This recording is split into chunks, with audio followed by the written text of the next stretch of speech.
Hello everyone, I am Dr. Sudha from Sudha Hospital, Hyderabad. Periods టైంలో హెవీగా pain వస్తుందా, vomitings అవుతున్నాయా, and back pain, thighs pain కూడా ఉంటుందా? ఇవి ఎప్పుడు కూడా నెగ్లెక్ట్ చేయకండి. బికాజ్ చాలామంది ఏంటంటే ఇది పీరియడ్స్ టైంలో కామనే, దీనికి మందులు వాడితే డేంజర్ అనే ఆలోచన ఉంటుంది. బట్ ఇది కరెక్ట్ కాదండి. కొద్దిగా పెయిన్ ఉండడం సహజమే, బట్ విపరీతంగా పెయిన్ ఉండడం, దాంతోపాటు వేరే ఇష్యూస్ కూడా తోడవడం అంటే ఖచ్చితంగా పెయిన్ ఉండడం సహజమే. బట్ విపరీతంగా పెయిన్ ఉండడం, దానిగా గైనకాలజిస్ట్ని సంప్రదించి దానికి తగ్గ రీజన్ ఏంటో తెలుసుకొని దానికి తగ్గ ట్రీట్మెంట్ తీసుకోవాలి.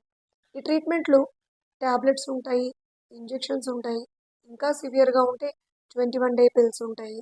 సో ఇటువంటి ట్రీట్మెంట్స్ని ఫాలో అవుతూ మీ లైఫ్ని కంఫర్టబుల్గా చేసుకోండి. Thank you.